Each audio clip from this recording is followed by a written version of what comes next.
どうもこんにちは。川口の健です。紅葉が非常に美しいです。さて、そんな中、今日も靴を作っていきます。今日はナンバー24の出し縫いですね。靴底を縫い付けていくんですが、ちょっとまずは糸を作っていきます。麻糸を使うんですけど、この麻糸に、チャンですね、松ヤニとか油とかロウを混ぜたものを塗りつけていって、繊維を締めて、防水性を高めて強度を高めてとね、そういうのをやっていきます。でこれが使う麻糸ですね。ちょっと今回のこだわりポイントなんですけど、古い靴の出し縫いって白ステッチ結構多いんですよ。なので白ステッチでやろうと思うんですけど、白ステッチの白が白じゃなくて結構黄色っぽいんですよね。なぜかというと、もともとの糸の色とか、あとはそのチャンの色ですね。松ヤニって黄色いんで、こういう色してるんですけど、そういう糸につけるワックスの色、そういうのによって白かった糸、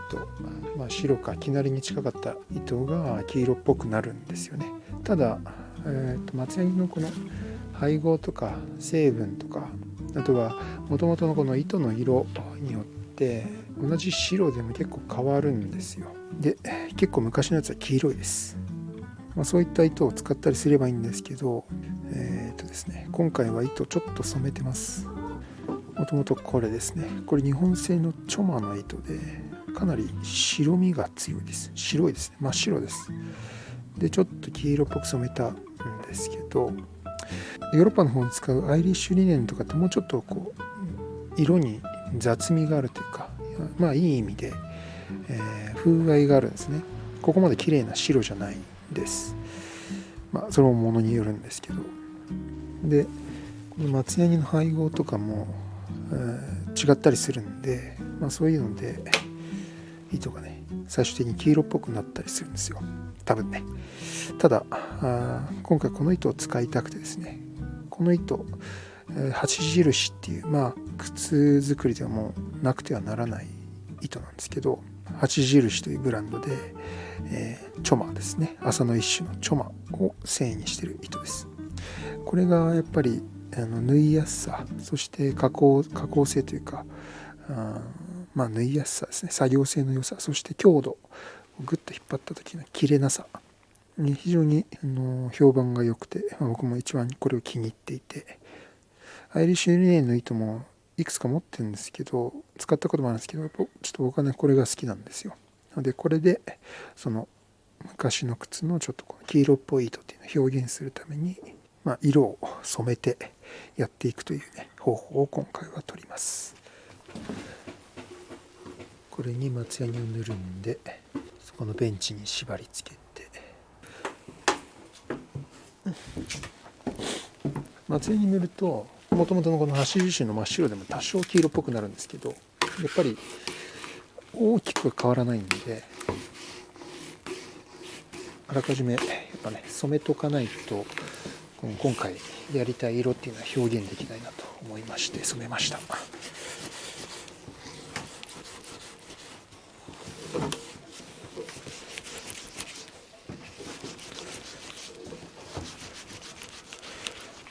チャンを塗り込んだ後は布でこすって余分なチャンを取るとともに摩擦熱をかけてチャンを溶かして糸に染み込ませます。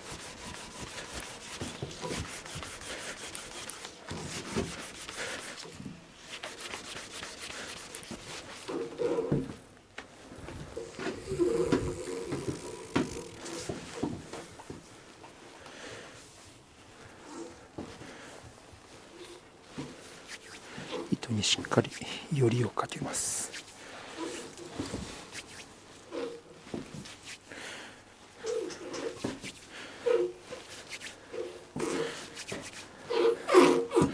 チャンを塗り込んで、こんな風に張り感のある糸になりました。若干黄色すぎるかなという気もしなくもないんですけど、縫っていくうちにソールの色とか微妙なチリとかをね若干吸着するので、それによって少し茶色みというかこの鮮やかさがね失われて、ちょうどいいんじゃないかなと思いますね。靴は中物まで終わったところですね。竹のシャンク、そしてレザーシャンク、コルクが入れてあります。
ベルトに、ウィールをかけます。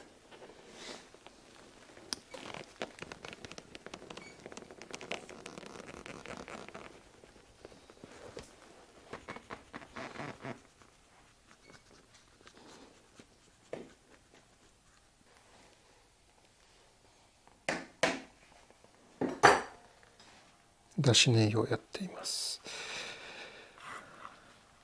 今回のこの出し縫いの一番のポイントはこのステッチの位置ですね。普通であればアッパーに結構近い位置を出し縫いします。アッパーの結構ギリギリの位置ですねに縫いをかけていくことによってコバ幅を攻めることができて、コバ幅の張り出しが少なくなるので、それによってドレッシーな印象とかね、手作りならではの引き締まった造形みたいなのができるんですけど、今回あえてかなりベルトの外側、アッパーから離れた部分を縫っています。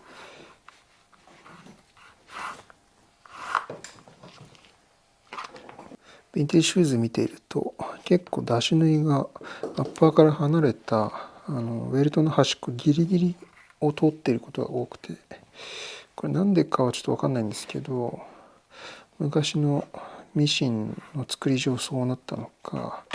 そういう風に縫うのが流行っていたというかかっこよかったからなのかちょっと分かんないんですけど、そういうものが多いんで、今回はこの出し縫いの縫い位置をあえて普段よりかなりアッパーから遠ざけた位置を縫うことでヴィンテージらしさっていうのを出していきます。これはミシン縫いの機械縫いのヴィンテージシューズの話なので、昔も手縫いだったらもっと気分が縫ってたんじゃないかなとは思うんですけど、一般的によく想像されるヴィンテージシューズはマシンメイドの場合が多いんで、それをイメージしながら作ります。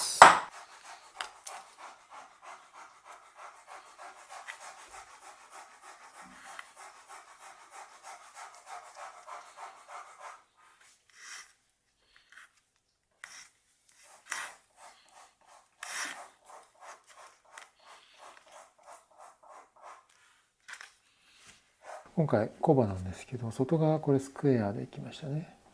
内側はベベルドウエストでやってます。ナンバー23の方もインサイドベベル、外側スクエアで内側がベベルだったんですけど、これも同じですね。僕このスタイルが結構好きというか、作りやすいっていうのもあるんですけど、内側ってやっぱり見せ場、踏まずの後って見せ場でもあるので、抑揚のあるソール、木型造形を見せつつ、そして外側はしっかりどしっと構えるという、そういう感じですね。なので、内側ウェルドベストの加工をしていきます。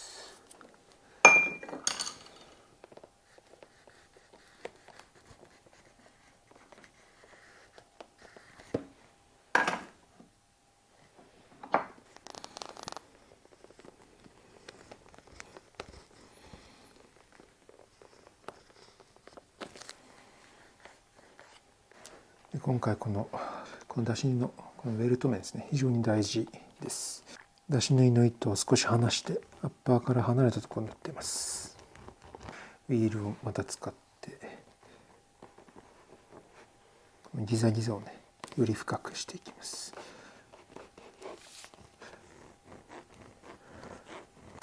そしてさらにこれ目付けゴテですね。ウィールかけた後さらにこの目付けゴテを一目一目このギザに押し合ってます。より深くはっきり目付けゴテの仕上げとウィールを使う仕上げ、これまた違ったもので、普段は目付けゴテ使う時も使わない時もある、ウィールをしっかり入れるためのサポートぐらいな感じなんですけど、最終的にはウィールの三角模様をしっかり出す感じ。ただ今回はウィールの模様をしっかり出すというよりは、この目付けゴテでこのギザの一本一本をすごく深くというか線で入れたいんですね。三角が並んでいるというよりは線が並んでいる、そんなイメージ。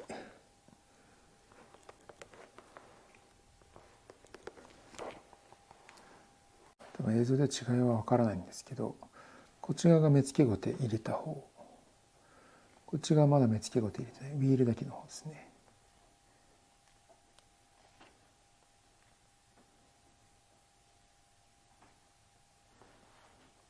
実物レベルでは違いは割と分かるんですけど、なかなかちょっと映像だと伝わりづらいですね。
ということで出し縫いから小箸上げまでナンバー24終わりました。かなりマニアックなんですけど、僕の中でのねこのヴィンテージ感っていうのをあれこれ工夫しながらやってます。普段のこういったビスポーク系フルハンドで作るコバ幅よりも1ミリが 1.5 ミリぐらいコバ幅が張り出してます。上から見た時にアッパーから見えるかどうかぐらいを攻めたりするんですけど、デザインによるんですけどね、今回は完全に縫い糸が上から見た時にアッパーから見えてますね。あとちょっと黄色すぎるかなと思った出し縫い糸ですが、やっぱりこう縫っていくうちに、そして仕上げていくうちに馴染んできていい感じになってきましたね。テープとかカバーがちょっとあって分かりにくいですけど、多分いい感じだと思います。さらにね、ここ完成ではコバの色とこのウェルト上面の色が変わるっていうのがまたこれがねヴィンテージっぽいんですよ。それもやっていきます。ということで出し縫いコバ仕上げでした。それではまた。